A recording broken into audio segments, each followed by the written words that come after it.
Tepu, namaste, Haru Nefer. This is Kasankma Keparu with another broadcast for you. And in this broadcast, I want to talk about how racism is actually good for you. But before I do that, I want you to hit the like button on this video. And if this is your first time to my channel, welcome. Hit the subscribe button or the bell to get notifications on when I go live or when I upload recorded videos. And if you're interested in knowing more about my spiritual teachings, you can download some free ebooks today. Just click on the links below. And there are several different ebooks that you can read and explore. And once you start downloading all of them, you can start reading them. It's free. The next thing is, if you are not already a supporter of ours on Patreon, please consider doing so. You can be a supporter for as little as $1 or $20 per month, cancel anytime. It's up to you. And you get access to a lot of exclusive content, which is like videos and articles and contests and oracle readings, videos such as how to perform a ritual, how to do oracle readings, how to invoke a spirit, how to astral project, how to do qigong mantras. So there's a lot of really good stuff up there. And if you want to take advantage of that, please, by all means, try it out, see if it's for you. If not, then move on. But I'm sure once you get there, you'll see that there's a wealth of information and you'll be a long-time supporter. Last but not least, share this video with family and friends. We need to get the revolution started. All right, so let's talk about the subject matter today. I just wanted to do an impromptu video to really get into this topic because some things had occurred to me. And I said, you know what, I've got to really kind of talk a little bit about this and explain to individuals out there, you know. Jasmine Tepu, how are you? You know, in my journey to learn spirituality, there are always different doors you open. Some you go into and some you don't. And I tended to go into every door I opened. And that was, you know, that could be a good thing. I'm very curious. They say curiosity killed the cat. But one of the things that you have to keep in mind is that the majority of the public is composed of different people with different personalities. Some are leaders, some are followers, some are wannabes but never be anything. Others are just lay around and take up space, breathe air, and don't do anything to contribute back to society. So I think it's important that we look at things from a higher spiritual perspective. And one of the great things, if you start studying the great Chinese oracle, the I-ching, but not specifically I-ching, the Bagua. In fact, when I started studying the Bagua, I had one of those moments. It was an epiphany. And it really almost to the point of like changed my life when I was reading that. Because I remember I had just gone through tragedy with my brother. He had took his life. And I started reading the Bagua, and it kind of answered a lot of questions for me. And what it basically told me is that there is a place for everything and everything in its place. That there are those who come into the world with the specific purpose of breaking it down. And those people, you must honor their role and understand their role. Because when they break the structure of society down, then there are other people who will come in and rebuild it. We in the left brain society tend to want to cut off or destroy aspects of us or people who may serve a purpose and are part of God's plan. But we don't recognize that and we don't honor that. You see, because we have no idea of what is higher spiritual knowledge. Do you understand? And let me give you an idea behind what I mean by that, because it's very important that you put that into context. When I was going through all this stuff, I was getting my butt kicked by racism. And I was like, wow, how do we like deal with this? So I went to the high priest in our temple and I was like, you know, hey, I had some really bad experiences in corporate America, you know, and I did some readings and I just need to know, like, how do I deal with this? You know, he just smiled at me. And to be honest, he answered my question. I don't even remember what the answer was. And that's because I actually went off and started researching and doing my readings. And I came across the answer myself, you know, so I don't remember what he said. But I'm sure it was very profound. I'm sure he pointed me in the right direction. But what you'll have to deal and contend with and understand that everything serves a purpose, that those things that you may see as a tragedy in your life, as an obstruction in your life, as an obstacle in your life, they're there to serve a very useful purpose. And although, because you are caught up in the moment, caught up in the ego, caught up in self-identification, or I should say identification with the person, because the self is the real essence of who you are, which is consciousness. And when you're caught up in the ego, you tend to go, God, why me? Why me? This is so painful. Why am I going through this? My wife left me. I'm so pretty. Why did she leave me? My man is gone. He says I have an attitude problem, but I don't think so. See, when you start to understand 5D thinking, higher dimensional thinking, then you start to look at what serves a greater good. How can I be, well, I'm not going to say that because that kind of alludes to the answer. What I began to realize as I was studying spirituality and I was opening those doors and stepping through those doors and learning more and more and more and more, till I got to one point fairly recently, I would say in the last 2 years, that I took a step back and I encountered a problem and I said, I'm going to solve this, not for me, but for the greater good. And then I stepped back and my two sexy, beautiful wives looked at me and said, is this Kasonk, the Kasonk that we know? And at that point, I realized everything changed. It was a whole new ball game. You see, when you realize that you are here to serve a greater purpose and that what you're doing is not just for self, then you have reached another level of spiritual understanding, of spiritual awakening. But the majority of us, we can't conceive of that. We don't understand that because we're caught up in ego. You see, I've been saying for a long time, and this has come natural to me, even before I got into priesthood. And I was saying to many, well, you have to understand that racism is serving a purpose and that we need to look at it and embrace it for what it is. And people had no idea what I was talking about because that was my higher self talking. And because they're operating in 4D, they're not going to get it. 4D is the earth energy, very grounded in the earth. Density, it's associated with, let's say, third density. It's one of the most densest aspects to us. And when you're caught up in 3D or 4D, then what you're really caught up in is materialism and the physical manifestation of things. You can't see the metaphysical aspects to things. So when I'm talking about certain things serve a purpose for a higher cause, somebody operating in 3D or 4D will never get that. It will not register.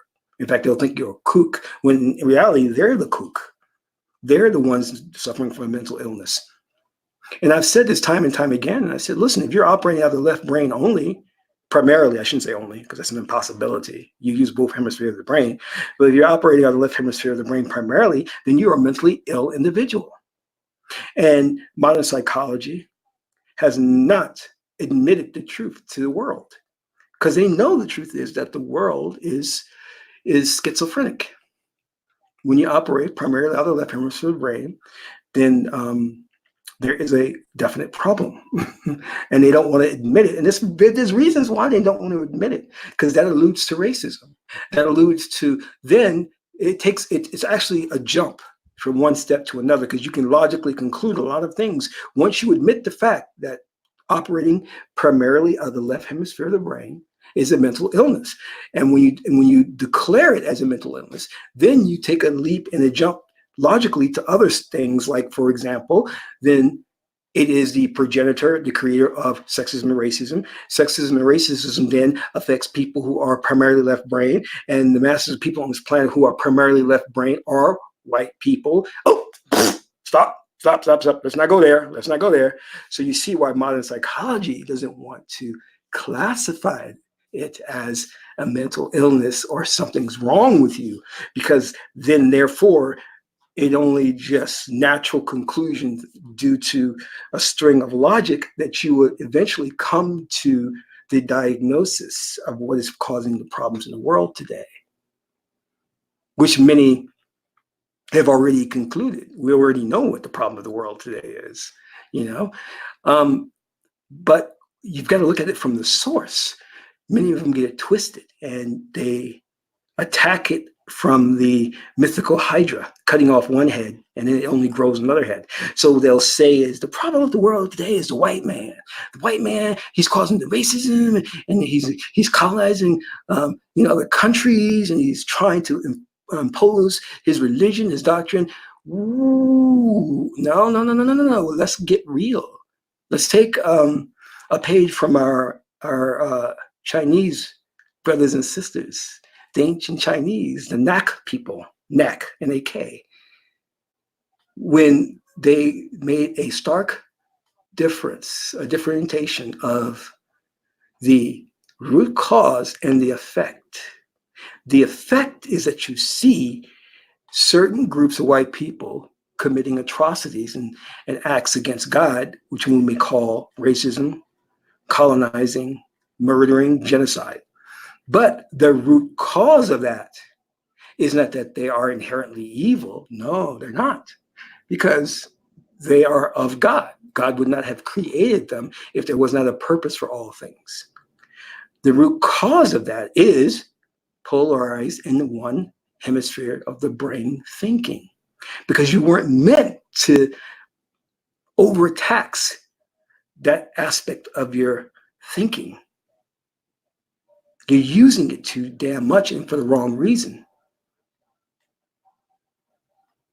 You're using a hammer to solve every problem that you have. And you don't realize that you have a toolbox or an arsenal to address the myriad of problems that come your way, but you keep reaching for that damn hammer. So, and when you wonder why things keep breaking, well, because you keep hitting them with the hammer. Is this making sense to you? Do you understand what I'm saying here? So when you start to operate from a higher spiritual perspective and you understand what the goddess Sekher tells us, goddess Sekher is the higher trigram of the tree of life, and she deals with spiritual power, not just spiritual power, but immense power. She's very powerful, but she's only powerful because of what? Because she also governs obstructions, difficulties. You see what I'm saying? For you, facing any type of obstruction, including racism, brings with it something very special. It's like going to the gym and lifting weights. The more weights you put on there, the stronger you get. The more the push, the greater you grow, until you become a 5D person and you realize that I am working for the greater good of the whole, and that the solutions and the things that I come up with will be transferred to the collective consciousness and benefit all of humankind. You understand? See, I talk to a lot of individuals who are into different movements, whether it be the white supremacist movement or the Black national movement. And I try to get them to understand things from a holistic perspective. Because again, we think only linearly. We think only segregatively. So I try to get them to understand that you want to cure, you want to bring back into balance, you don't want to destroy. That is the purpose. And when you are looking at these things from that perspective, then you gain so much power over it. See, a lot of these individuals start out meaning well, but they become very, very sick, ill, and corrupt, to their danger to themselves and to others. And that's the situation we find, that many people who we see fighting racism, fighting oppression, are very sick and dangerous people. And they're in positions of power and they should not be there. And I was talking with a group, and I try to shed some light on some things for them, which they could not accept the truth of, because you know what? It went against everything they were bred and taught to believe. They drank the Kool-Aid. And I said, no, it's not going to get you out of this system of oppression. In fact, what you're following is going to be detrimental to you, and you don't even understand that. Because we have not learned to think holistically. We have not learned to think with the whole brain. We have a very limited perspective on things. I mean, I'll be honest with you, I'll sit there and I'll see people who want to talk about the solutions that they have, like, what's this guy's name, Dyson, or Farrakhan, or who else is out there? I don't know, Sharpton, Jesse Jackson, all these. And you gotta laugh at these individuals. I'm like, they have no clue of what they're saying, and they have no clue as to how to solve this problem. See, what you have to understand is their clue and their solution is to tell you the problem over and over again. Well, we got to unify. We need unity. Yeah, that's obvious. You're not telling, I mean, if you have a brain, you know that. But what is preventing the people from becoming unified? Do you understand? What is preventing them, and how? And once we identify what's preventing them, how can we deal and contend with it? See, you've become fooled. You're under a spell. You become wooed by something. So here's the typical thing. I come along and I'm going to go, hey, I'm going to solve all the problems. What we got to do is we got to unify. We need economic empowerment. We need voter registration. You know what I'm saying? We need political power. And then you're like, yeah, he's talking. What that states to you is not a solution. That is not a solution. Get that clear. When you start to understand what a real solution is, then you'll start to ask the right questions. But why don't we have economic power? Why don't we have unity? Can you answer that question? Because see, it calls for you to start thinking then. I can state look, I can go like, okay, I can go, all right, let's look at this cockroach, right? And this cockroach is trying to cross this puddle of water to get to the breadcrumb over to the other side. But the cockroach can't get to the other side because there's water there. That's why the cockroach can't get there, because there's water. But you think that's a solution. You think that, oh, he's so deep. I stated the obvious to you. To say that we need economic empowerment is stating the obvious. It takes no brain cells to deduce that. You know what I mean? A person walks in and have third-degree burns, and you look at them and say, what you need is some ointment for those third-degree burns. Really? No shit, really? Okay, then tell us what particular medicine or ointment would work. Then they have no answer for you. Because you have been duped by these charlatans who come along and state the problem in different shades or reiterate the problem over and over again. And then you think they're actually offering you a solution. See, the educational system has failed us. Well, you know, we've done the studies. We know it has failed us. We know we have the worst education system in the world. How do you fix it? Do you have the answer? No, you don't. So telling me the obvious does not work. Do you get what I'm saying? So don't fall for these charlatans who come along who have no higher vision. They're not connected to source. They're not connected to God, because God is holistic. God can solve a problem without creating 2 or 3 other problems in their wake. These individuals will come along and give you a solution, and then that solution will cause 3 or more problems. You understand? What we need a revolution. We need to fight. Okay, so you're talking about picking up arms and killing people. All right, you think that's going to solve anything? Do you honestly understand what you're suggesting?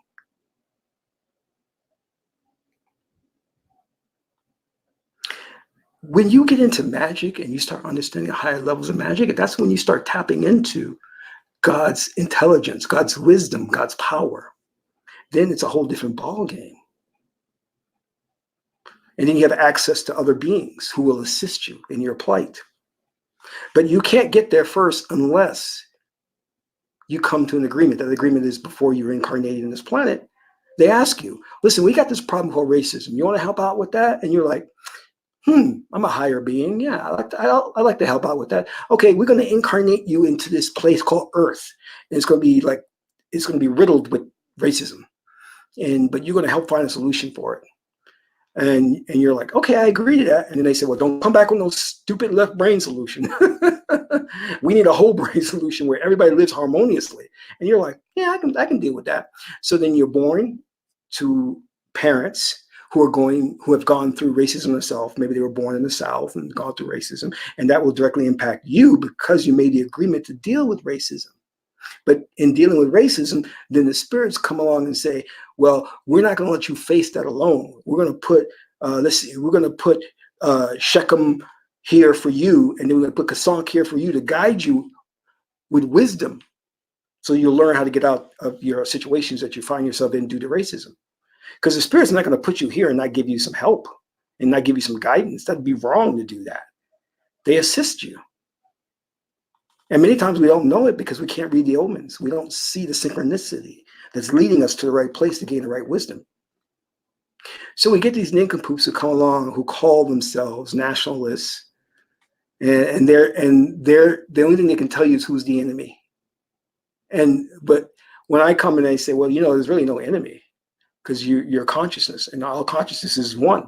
So how are you labeling something as an enemy? And also, it's a violation of Tahuti. Nothing has a quality in and of itself. And you do know your enemy is there for you to grow spiritually so you can learn more. That's why you encounter obstructions and difficulties. And these individuals don't understand. And the reason that they don't understand because they're not the appointed leaders. They're not the ones that should be leading you. They're not the ones you should be listening to. They're just misdirecting you. They may look good to you. They may have a PhD. They may walk around in a suit and a bow tie. But they're not going to give you any solutions. They're going to tie you up more. Well, you see, Zobi is the true word of God. And if you follow Zobi, then, we're upright soldiers of Zobi. And we were three-piece suits and we're clean and we sell pumpkin pies. So you should come with us.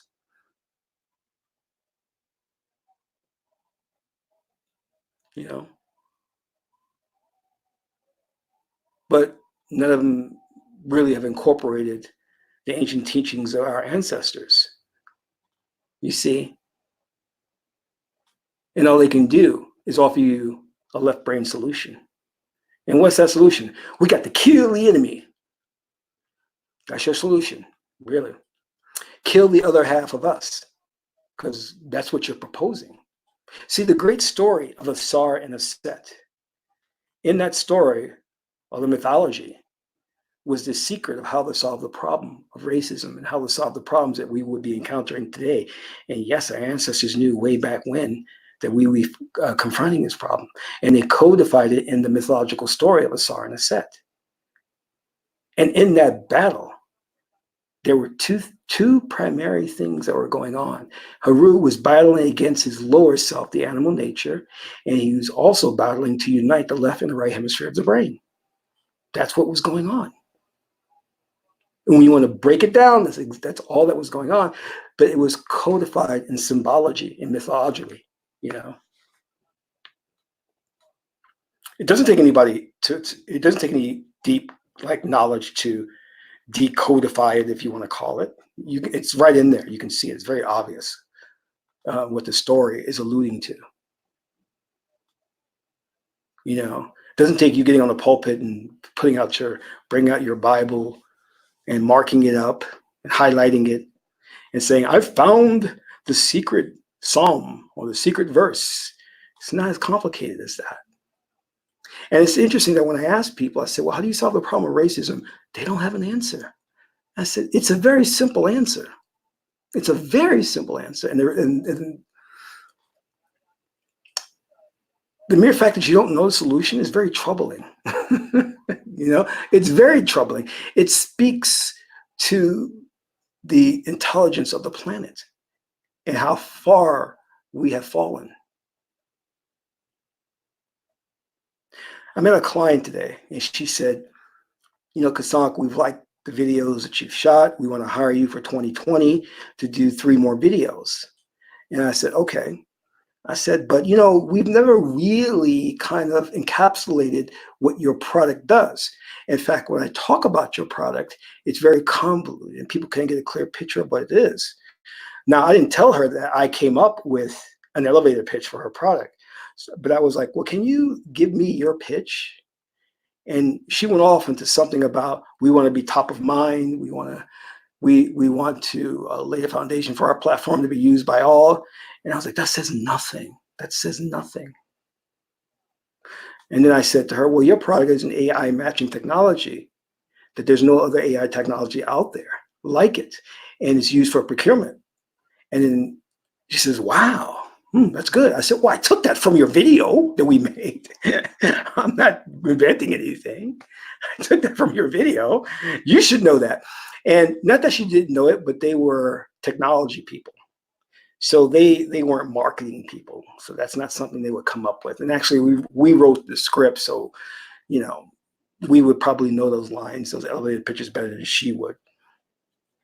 But anyway,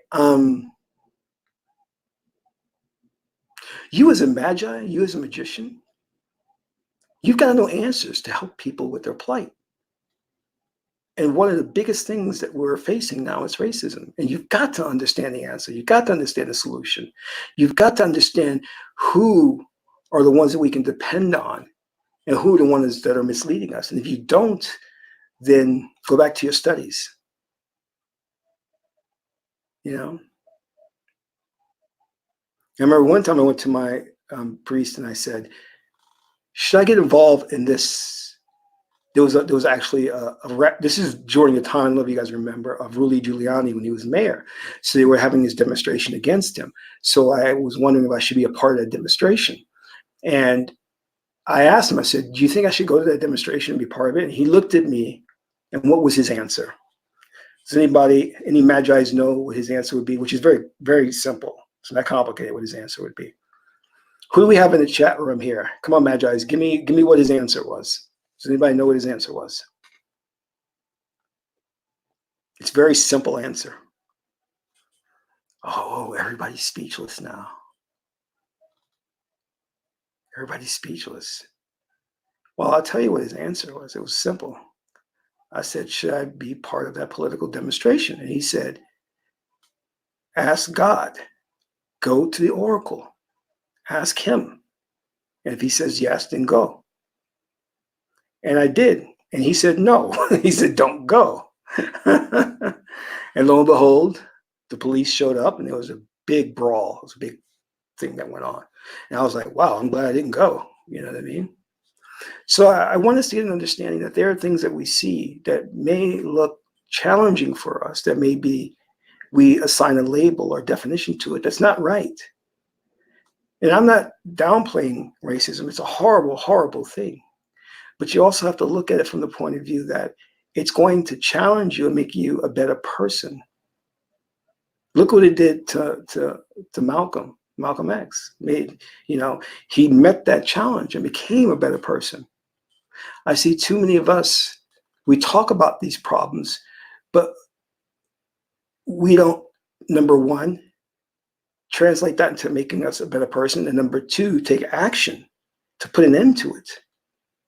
And consequently, the generation after us will have to deal with it. And they'll get pissed at us for not ending it, which we should have done. Your parents should have put a stop to racism, to where it shouldn't have been able to raise its ugly head again. But that's okay. Don't get angry at them. You say to yourself, I'm going to make it so that my children don't face this thing anymore. But in order for you to do that, you have to understand what the problem is, and you have to understand the solution. And the solution is not the simple solution of, well, we got to kill our enemies. Well, we got to go to war. We got to, do a revolution. Yeah, no, duh. But what type of revolution? There are many types. There's a revolution of the mind. There's a physical revolution. You understand what I'm saying? You have to be specific. You have to look at this and say, we need a specific plan of action. Are you the person to put that together? And most likely the answer is no, they're not. And the unfortunate part is these people yell the loudest and they get the attention because they're yelling so much. And they say very brazen things and stuff like, oh, these people are evil.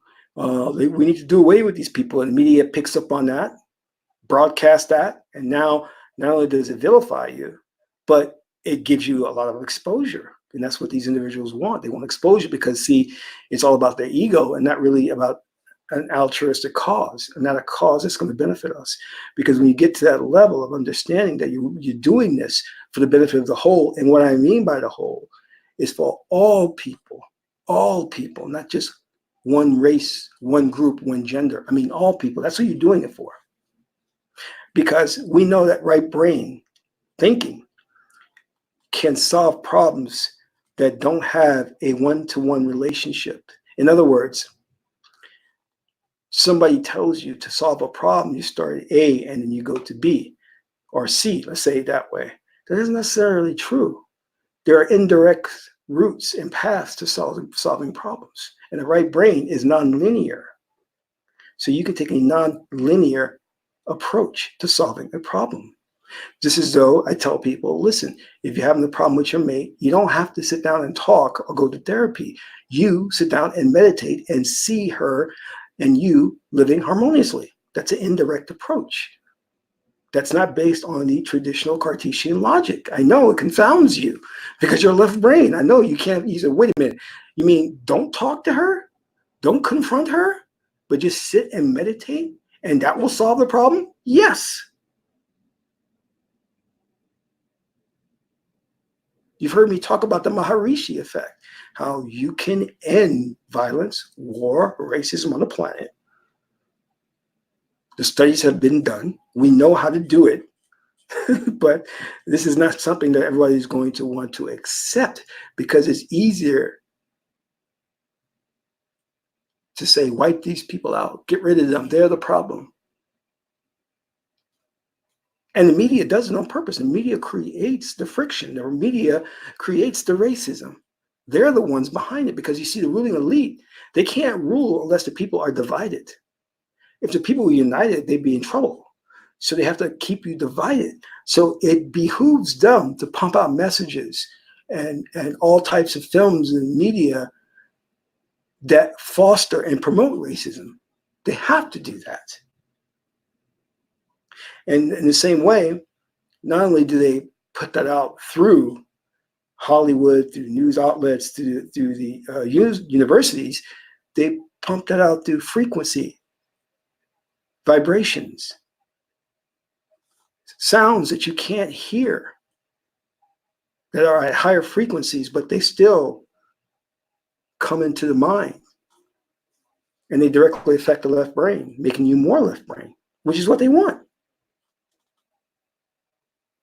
They're not going to pump out frequencies that will empower the right brain. They don't want you to use your right brain. They don't want that.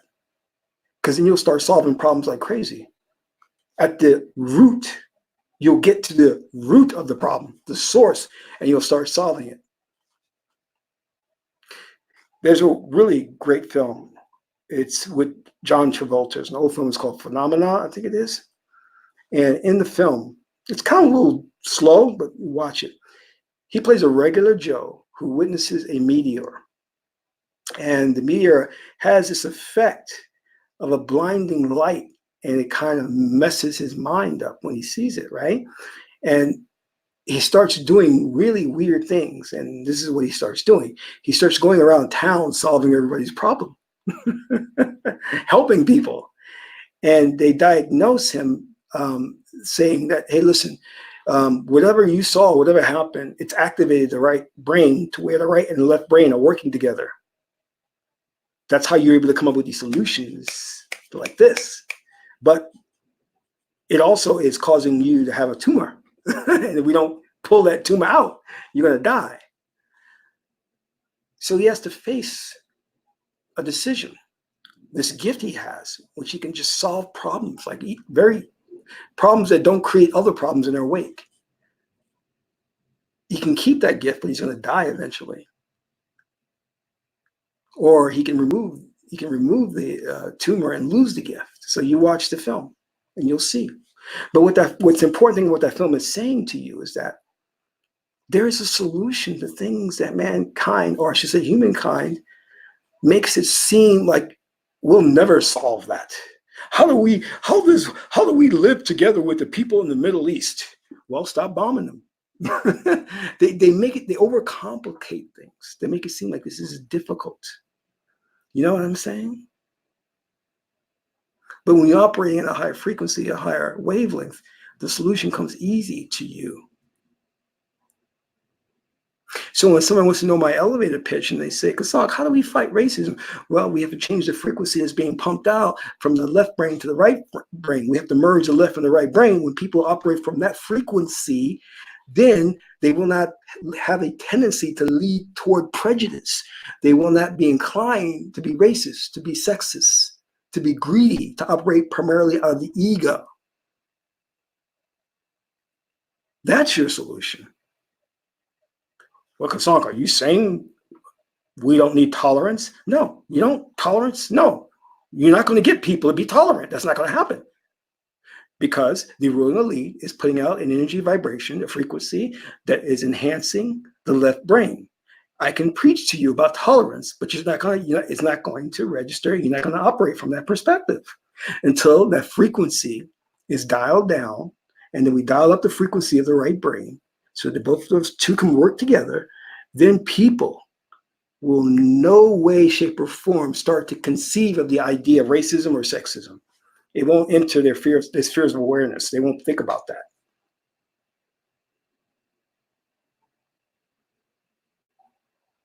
In fact, if you were to do that, it'd be very dangerous for the ruling elite, because you start to realize and you start to come up with your own solution and say, well, why do we need government? I got a solution. I'm mapping out a plan now. And what you're going to have is you're going to have a bunch of people running around who are geniuses. And I kid you not. I'm not like lying. You're going to have a bunch of people running around that are geniuses, because when the left and right hemisphere of the brain merge, they're going to do some serious damage, some good stuff. You'll see they'll be creating new medicines that don't have side effects, building new buildings and architecture. Yes, hover planes, hover cars, whatever you want to call them, we'll have those too. And the kicker is the ruling elite, that little small group, they're operating off the right brain too. They're using the right and the left hemisphere of the brain, which is how they were able to subjugate the planet. They're so damn clever. They sit up wherever they are. Well, I know where they are. I'm not going to tell you, but they sit up, are operating with both the left and the right hemisphere of the brain, while pumping out to you that the only way to function is through the left hemisphere of the brain, because they don't want you to be as a genius as them or smart as them, because you would take them out, and that would be the end. You understand what I'm saying? And you have people saying, well, like on the same note, how messed up our education system is, and yes, it is messed up, but more funding is not going to change it. Better teachers is not going to change it, because it's primarily founded off the Greek mode and mythology of teaching, which is through verbal discourse. That doesn't work. That's not teaching. That's not learning. It's not. And for you to understand that, you can just look at ancient Greek culture and say they've never produced anything close to what ancient Egypt has produced. Ancient Egypt has produced wonders. That's because they were integrated brain thinkers. And the Greeks were not. They were left brain. And since then, there's been a decline in morality and a decline intellectually.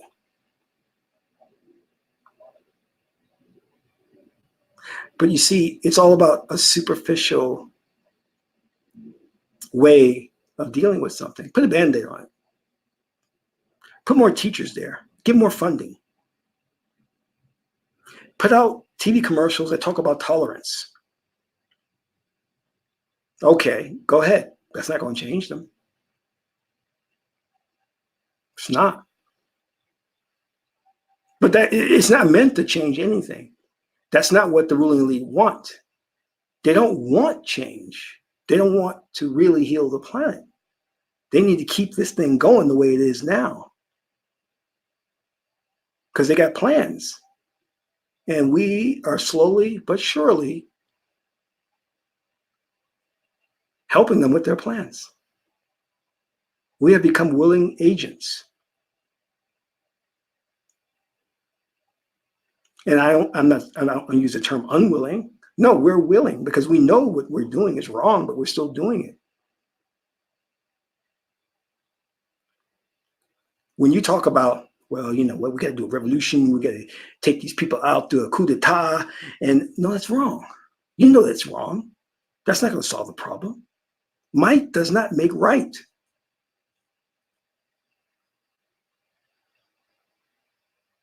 And then you give these individuals who espouse this nonsense accolades and praise and think they're deep. And they're dumb as all hell. And if you follow them, you're going to follow them off a cliff.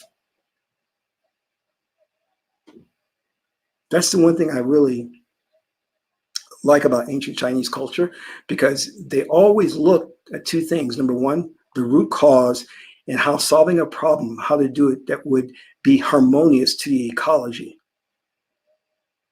Does your solution align with everything else in the universe? Does it disrupt anything? Does it overstep its bounds? No, then that's a real solution.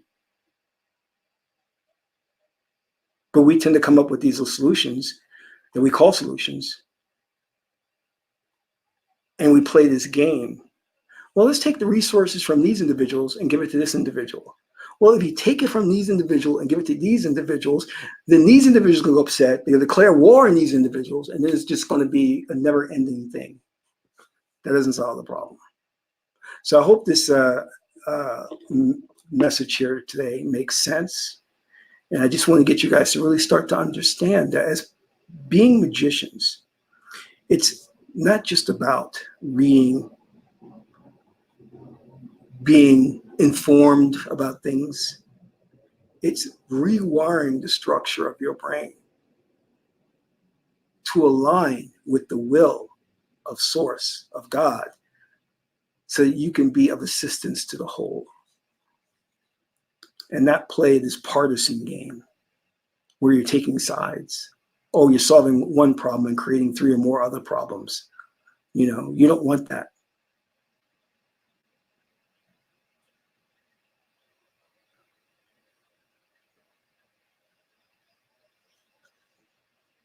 This is why I'm so hard on people coming to my chat. And they come in with this ideology that they've taken from these other channels or other individuals who are not true appointed leaders, who don't really understand higher spiritual wisdom. See, when I started to understand things, I went to the I-ching and I said, what can I do now? And the I-ching said to me, you have 2 choices.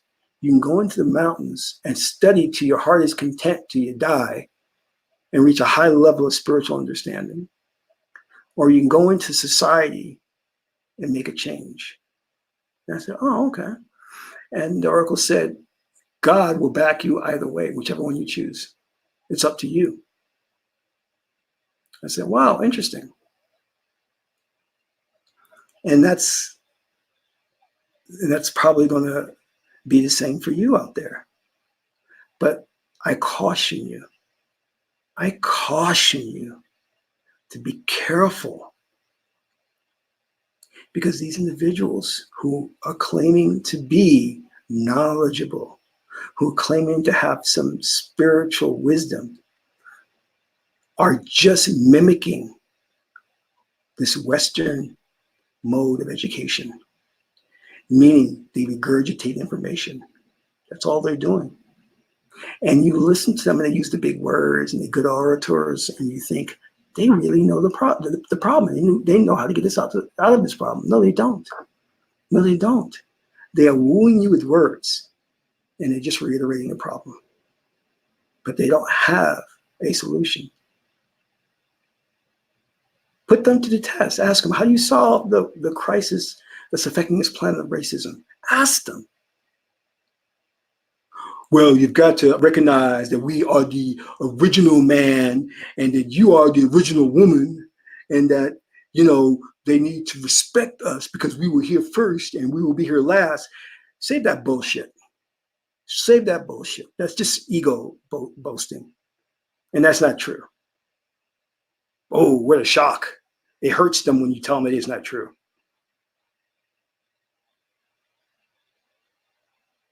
Well, the white man God made the white man to be ruler of the earth.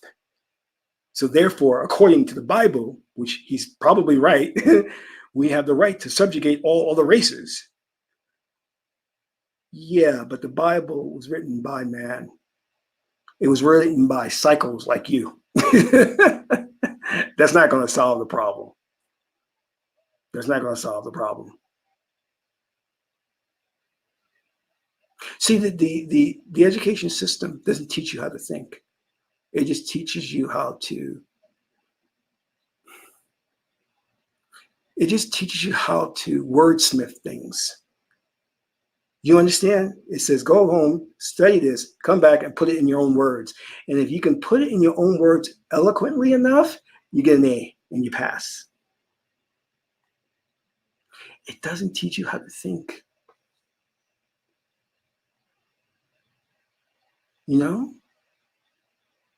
It doesn't teach you how to use mantras or frequencies to activate synaptic connections in the brain. It doesn't teach you how to do that, does it?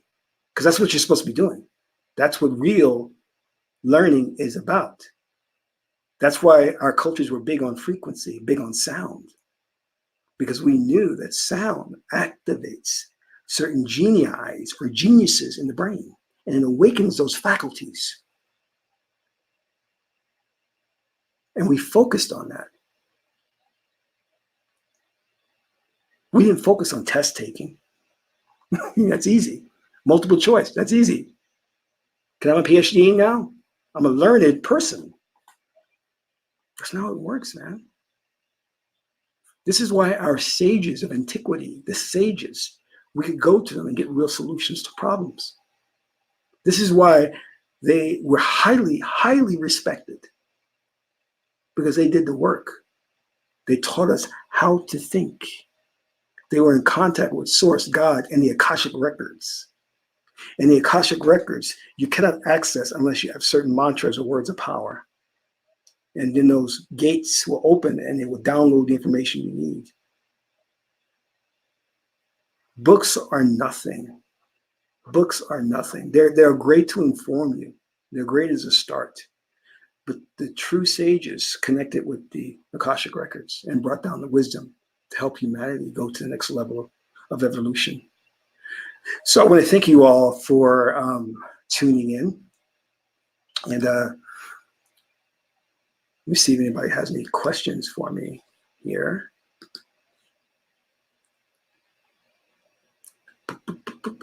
Any questions? Hey, Nikki, how's it going? Hoon, Hatepu.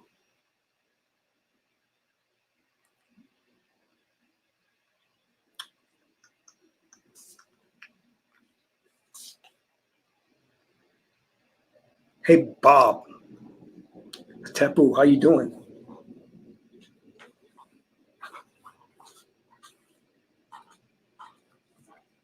Let's go to the Oracle right now. And let's ask God.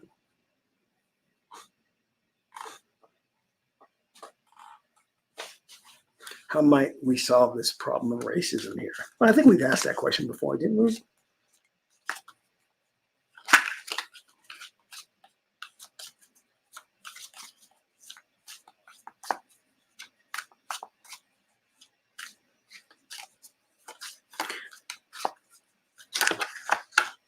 What role can we play in solving the issue of racism as magicians, as magi? What role can we play in solving this problem that's affecting the planet called racism?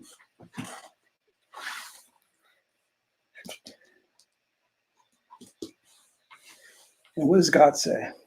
God says to me, Sheps, expect that. I expected that. Very good answer. I'll interpret that in a second. God wants us to pick another card.